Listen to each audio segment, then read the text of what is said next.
नमस्कार, मैं हूं खुशी। आप देख रहे हैं मीडिया न्यूज। स्वागत है आपका जॉब अलर्ट सीरीज में। आज का यह वीडियो उन लाखों युवाओं के लिए बेहद अहम होने वाला है जो राजस्थान में सरकारी नौकरी का सपना देख रहे हैं, खास तौर पर कृषि क्षेत्र से जुड़े छात्र।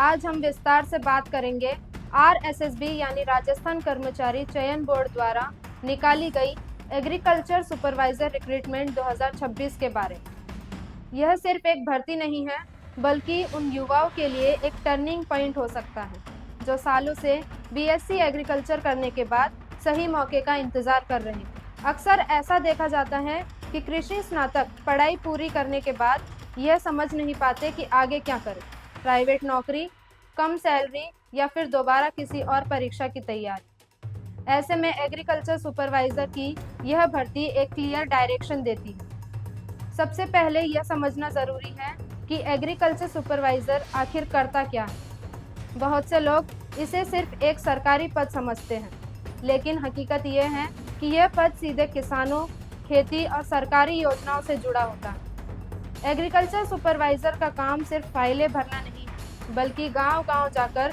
किसानों को नई कृषि योजनाओं की जानकारी देना, फसलों की स्थिति देखना, बीज, खाद और कीटनाशकों के सही इस्तेमाल पर सलाह देना और सरकार तक ग्राउंड रियलिटी की रिपोर्ट पहुंचाना होता है। यह नौकरी उन लोगों के लिए है जो सिर्फ एसी कमरे में बैठना नहीं चाहते, बल्कि जमीन से जुड़े रहकर काम करना चाहते हैं।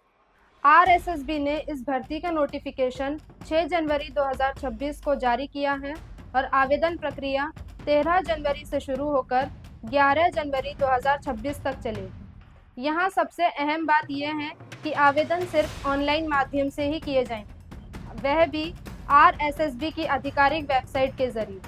हर साल हजारों उम्मीदवार सिर्फ इस गलती की वजह से बाहर हो जाते हैं कि वे गलत वेबसाइट से फॉर्म भर देते हैं या आखिरी तारीख का इंतज़ार करते रहते हैं। इसलिए अगर आप इस भर्ती को लेकर सीरियस हैं तो समय रहते आवेदन करना बेहद ज़रूरी है। अब बात करते हैं पदों की संख्या की, क्योंकि यही किसी भी भर्ती की सबसे बड़ी ताकत होती है।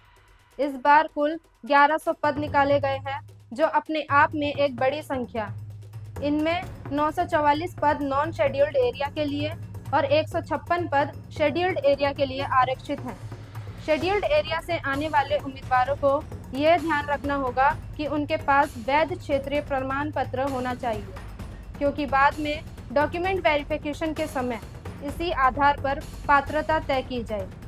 कई बार उम्मीदवार परीक्षा पास कर लेते हैं, लेकिन कागज पूरे न होने की वजह से चयन से बाहर हो जाते हैं। शैक्षणिक योग्यता की बात करें तो यहाँ कोई एम्बिग्युइटी नहीं रखी गई।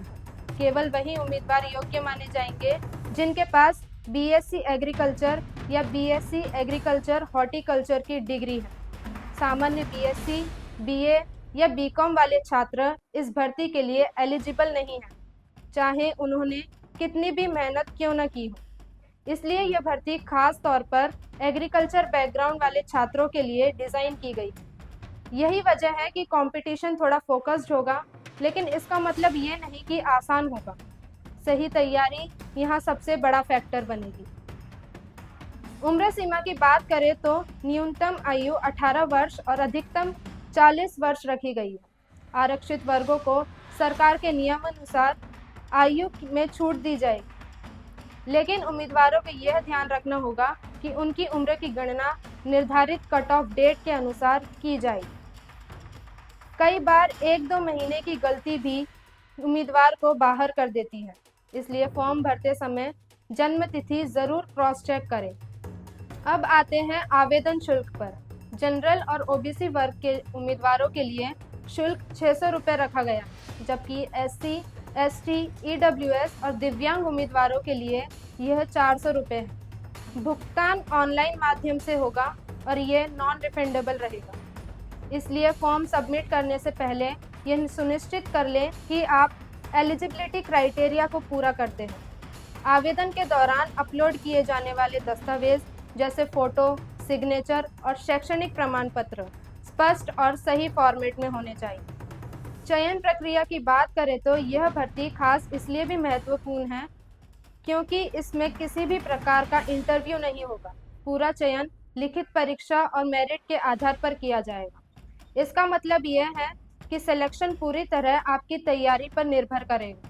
किसी रिकमेंडेशन का दबाव की कोई भूमिका नहीं होगी। परीक्षा में कृषि से जुड़े विषयों के साथ साथ राजस्थान सामान्य ज्ञान, योजनाएं और कृषि से संबंधित राज्य सरकार की नीतियों पर भी सवाल पूछे जा सकते हैं। इसलिए तैयारी करते समय सिर्फ टेक्स्ट बुक्स तक सीमित न रहे, बल्कि करंट अफेयर्स और राजस्थान स्पेसिफिक टॉपिक्स पर भी ध्यान दें। यह समझना भी ज़रूरी है कि एग्रीकल्चर सुपरवाइज़र की नौकरी सिर्फ सैलरी के लिए नहीं होती। इसमें ग्रामीण क्षेत्रों में पोस्टिंग संभव है, जहां आपको किसानों की वास्तविक समस्याओं से रूबरू होना पड़ेगा। जो उम्मीदवार फील्ड वर्क से घबराते नहीं हैं और समाज के लिए कुछ करना चाहते हैं, उनके लिए यह नौकरी बेहद संतोषजनक हो सकती है। समय के साथ प्रमोशन, स्थिर आय और सामाजिक सम्मान, तीनों चीजें इस पद के साथ आती है। अब एक सवाल जो बहुत कम लोग पूछते हैं, एग्रीकल्चर सुपरवाइजर की इस भर्ती से सरकार एक्चुअली चाहती क्या है? यह भर्ती सिर्फ पद भरने के लिए नहीं निकाली गई। राजस्थान में लगातार बदलते क्लाइमेट पैटर्न, वाटर स्ट्रेस और क्रॉप प्रोडक्टिविटी के दबाव के बीच सरकार को ऐसे फील्ड लेवल ऑफिसर्स चाहिए जो सिर्फ डिग्रीधारी नहीं, बल्कि प्रॉब्लम सॉल्वर्स हों। यही वजह है कि इस पद पर काम करने वाले अधिकारी ग्राउंड से पॉलिसी तक की सबसे मजबूत कड़ी बनते हैं।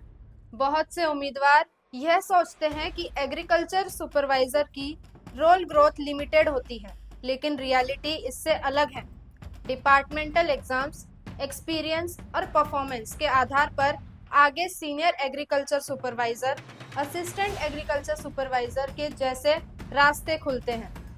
यानी यह पद करियर की एंड नहीं, बल्कि एंट्री पॉइंट है, और वो भी गवर्नमेंट सिस्टम के अंदर। एक और बात जो जानना जरूरी है, इस नौकरी में फील्ड एक्सपोजर को डिसएडवांटेज समझने की बजाय स्ट्रेंथ बनाना चाहिए। जो अधिकारी फील्ड में किसानों की वास्तविक समस्याएं समझता है, वही आगे चलकर रिपोर्टिंग, प्लानिंग और इम्प्लीमेंटेशन में सबसे आगे रहता है।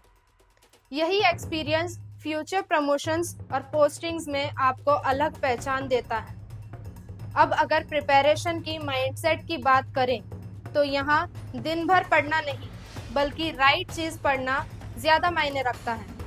हर टॉपिक से एक्सपर्ट बनने की कोशिश करने के बजाय एग्जाम ओरिएंटेड क्लैरिटी बनानी होगी। कौन सा टॉपिक स्कोरिंग है, कहाँ फैक्चुअल सवाल आते हैं और कहाँ कॉन्सेप्चुअल ट्रैप्स होते हैं। यही अप्रोच आपको एवरेज कैंडिडेट से अलग करती है। अंत में अगर पूरे सार को एक लाइन में समझे, तो RSSB एग्रीकल्चर सुपरवाइजर रिक्रूटमेंट 2026 उन युवाओं के लिए एक लाइफ चेंजिंग अपॉर्चुनिटी है जो कृषि क्षेत्र में पढ़े लिखे हैं और राजस्थान में एक स्थायी सम्मानजनक सरकारी नौकरी चाहते हैं। 1100 पद, स्पष्ट योग्यता, तय तारीखें और बिना इंटरव्यू की चयन प्रक्रिया, ये सभी बातें इस भर्ती को बेहद खास बनाती हैं। अगर आप अभी से एक स्ट्रैटेजी, डिसिप्लिन स्टडी प्लान और कंसिस्टेंसी के साथ तैयारी शुरू करते हैं, तो ये भर्ती आपके करियर की दिशा पूरी तरह बदल सकती है। इसलिए हमारे चैनल को सब्सक्राइब करें